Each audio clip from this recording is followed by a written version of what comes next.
Una nueva medicina de las emociones. Dudar de todo o creérselo todo son dos soluciones igualmente cómodas que nos eximen de reflexionar. Todas las vidas son únicas, y cada una de ellas es difícil. Nos solemos sorprender envidiando la vida de los demás. Si fuese tan bella como Marilyn Monroe. Si tuviese el talento de Marguerite Duras. Si pudiera llevar una vida llena de aventuras como Hemingway. Lo cierto es que no tendríamos los mismos problemas, al menos no los nuestros. Pero tendríamos otros, los suyos. Marilyn Monroe, la más sexy, célebre y libre de las mujeres, deseada incluso por el presidente de su país, ahogaba su desazón en el alcohol y murió de sobredosis de barbitúricos. Kurt Cobain, el cantante del grupo Nirvana, convertido en vedette planetaria de la noche a la mañana, se suicidó antes de haber cumplido los 30 años. También el suicidio apareció en la vida de Hemingway, a quien un premio Nobel y una vida fuera de lo común no evitaron un profundo sentimiento de vacío existencial.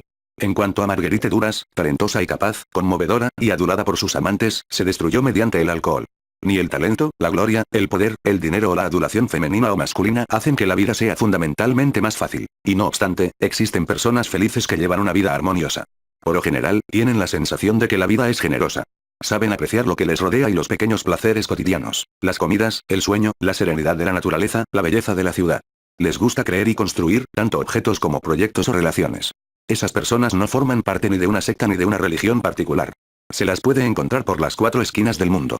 Algunas son ricas, otras no. Algunas están casadas, otras viven solas. Algunas cuentan con talentos particulares, mientras que otras son perfectamente normales. Todas han conocido fracasos, decepciones y momentos difíciles. Nadie escapa a todo eso. Pero en conjunto parecen saber sortear mejor los obstáculos. Se diría que cuentan con una actitud particular para crecerse frente a la adversidad, para dar un sentido a su existencia, como si mantuviesen una relación más íntima con ellas mismas, con los demás, y con lo que han elegido hacer de su vida. ¿Qué es lo que permite alcanzar un estado así? Tras 20 años de estudio y práctica de la medicina, sobre todo en las grandes universidades occidentales, pero también junto a médicos tibetanos o chamanes amerindios, he descubierto algunas claves que han demostrado ser útiles tanto para mis pacientes como para mí mismo. Con gran sorpresa por mi parte no me han enseñado ninguna de ellas en la universidad. No se trata de medicamentos ni de psicoanálisis. El momento crítico. Nada me preparó para semejante descubrimiento. Empecé mi carrera en medicina sobre todo por amor a la ciencia y la investigación. Al final de mis estudios abandoné el mundo de la práctica médica durante 5 años para interesarme por la manera en que los sistemas de neuronas engendran pensamientos y emociones. Obtuve un doctorado en ciencias neurocognitivas bajo la supervisión de los profesores Herbert Simon, uno de los pocos psicólogos que han recibido el premio Nobel, y James McClellan, uno de los fundadores de la teoría de los sistemas de neuronas.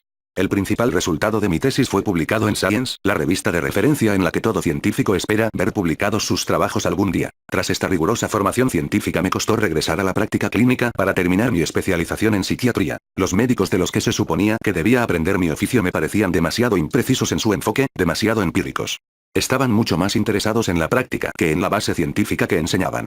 Tenía la impresión de no aprender más que recetas, para esta enfermedad, hacer tal y cual pruebas, y utilizar los medicamentos A, B y C a tales dosis durante tantos días. Todo ello me parecía demasiado alejado del espíritu de cuestionamiento permanente y de la precisión matemática que tan familiares me resultaban.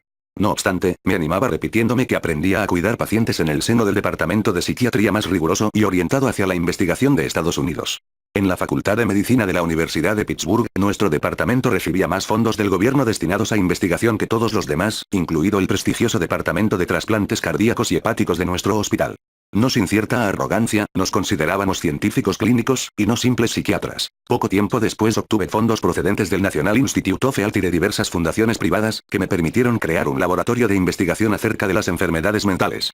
El futuro no habría podido ser más prometedor. Podría saciar mi sed de hechos y conocimientos.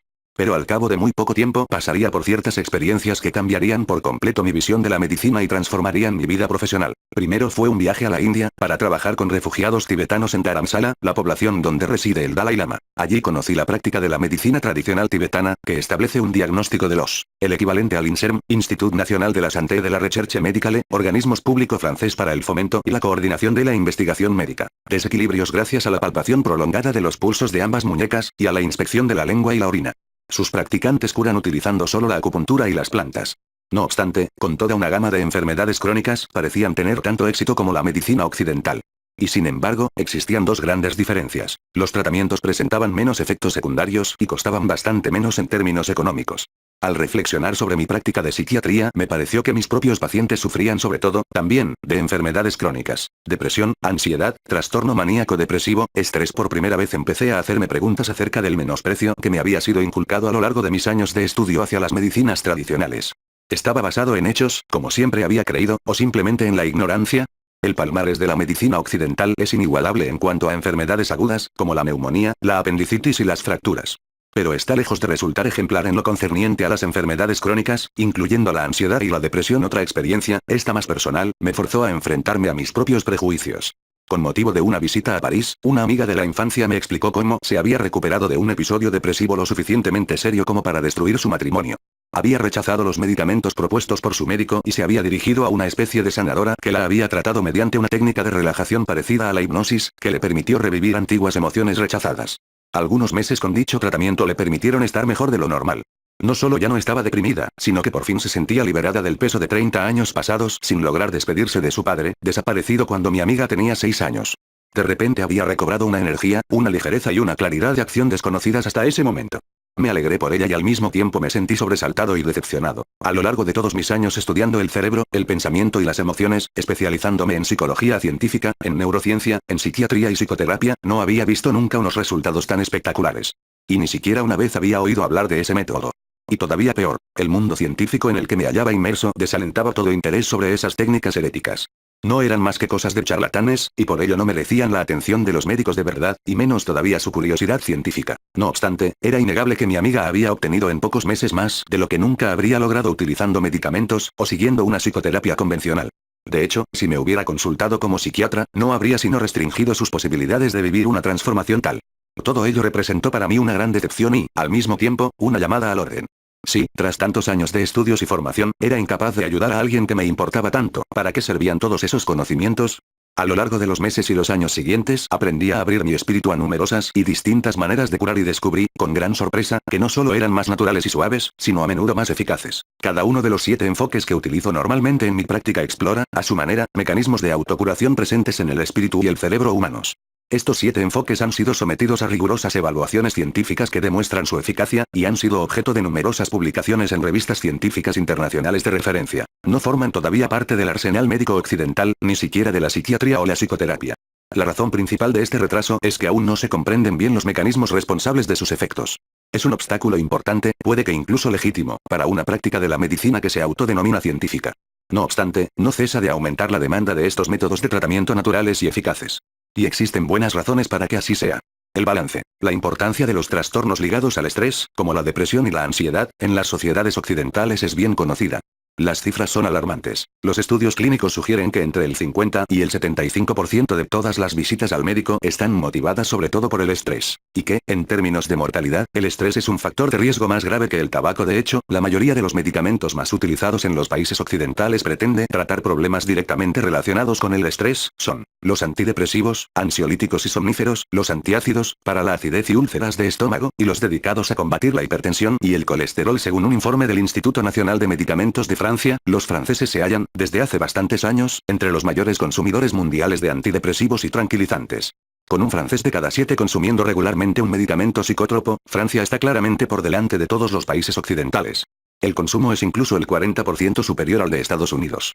En Francia se ha duplicado el uso de antidepresivos en los últimos 10 años.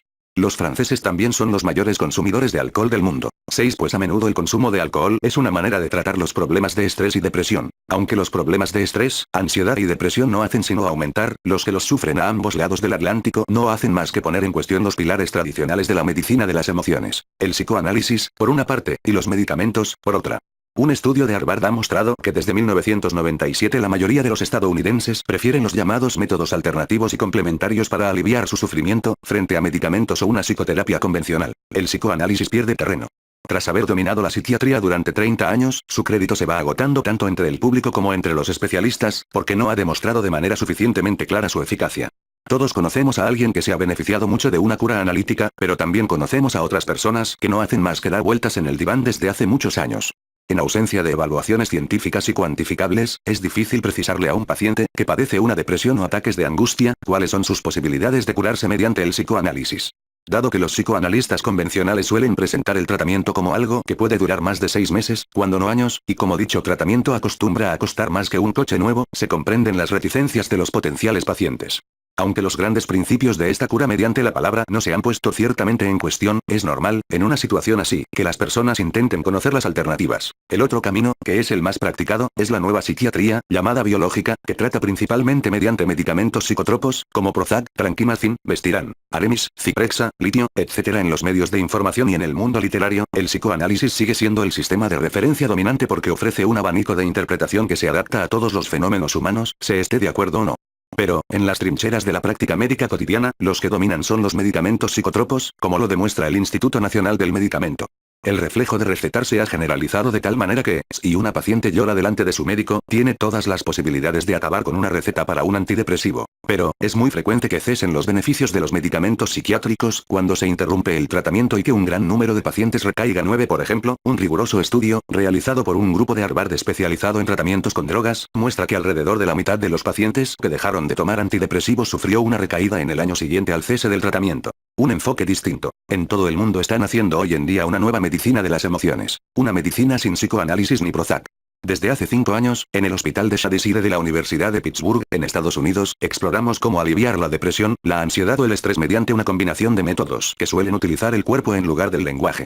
Este libro describe los distintos componentes de dicho programa, el por qué han sido elegidos, y cómo los hemos utilizado. Los grandes principios podrían resumirse de la siguiente manera. En el interior del cerebro se encuentra un cerebro emocional, un verdadero cerebro en el cerebro. Este cerebro cuenta con una arquitectura distinta, con una organización celular diferente, e incluso con propiedades bioquímicas distintas del resto del neocórtex, es decir, de la parte más evolucionada del cerebro, que es la sede del lenguaje y del pensamiento. De hecho, el cerebro emocional suele funcionar independientemente del neocórtex. El lenguaje y la cognición no tienen más que una influencia limitada sobre él. No se le puede ordenar a una emoción que aumente de intensidad, o que desaparezca, de la misma manera que se puede ordenar al espíritu que hable o se calle. Por su parte, el cerebro emocional controla todo lo que rige el bienestar psicológico y una gran parte de la fisiología del cuerpo. El funcionamiento del corazón, la tensión arterial, las hormonas, el sistema digestivo e incluso el inmunitario. Los desórdenes emocionales son consecuencia de disfunciones de este cerebro emocional. En muchas ocasiones, estas disfunciones tienen su origen en experiencias dolorosas vividas en el pasado, sin relación con el presente, pero que se hallan impresas de manera imborrable en el cerebro emocional. Estas experiencias acostumbran a controlar nuestras percepciones y comportamiento, a veces varias decenas de años después. La tarea principal del psicoterapeuta es reprogramar el cerebro emocional de manera que se adapte al presente en lugar de continuar reaccionando a situaciones del pasado. Con este fin suele ser más eficaz utilizar métodos que pasan por el cuerpo y tienen una influencia directa sobre el cerebro emocional en vez de usar el enfoque del lenguaje y la razón a los que es tan poco permeable. Figura 1. El cerebro límbico. En el centro del cerebro humano se encuentra el cerebro emocional. Estas estructuras, llamadas límbicas, son las mismas en todos los mamíferos. Están compuestas de un tejido neuronal distinto del cerebro cortical responsable del lenguaje y el pensamiento. Las estructuras límbicas son las encargadas de las emociones y las reacciones de supervivencia.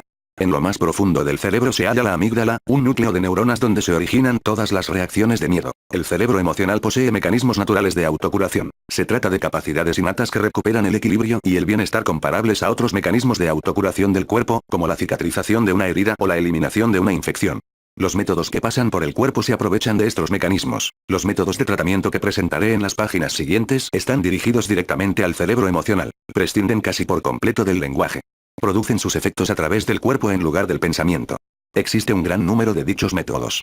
En mi práctica clínica doy preponderancia a los que han sido validados científicamente a través de estudios y ofrecen garantías de rigor y credibilidad. Los capítulos siguientes presentan, pues, cada uno de estos enfoques, ilustrados con historias de pacientes cuya vida se ha visto transformada por su experiencia. También me esfuerzo por mostrar de qué manera se ha evaluado científicamente cada método y cómo se han establecido sus beneficios. Algunos son muy recientes y utilizan tecnologías punta, como, por ejemplo, el denominado movimientos oculares de desensibilización y reprocesamiento, más conocido por su acrónimo inglés, EMDR, o el llamado coherencia del ritmo cardíaco, e incluso la sincronización de los ritmos cronobiológicos con el amanecer artificial. Otras técnicas, como la acupuntura, la alimentación, la comunicación afectiva y los métodos de integración social, son temas tratados por tradiciones médicas plurimilenarias. Pero, sean cuales sean sus orígenes, todo empieza con las emociones. Por tanto, es necesario explicar precisamente, y en primer lugar, cómo funcionan estas.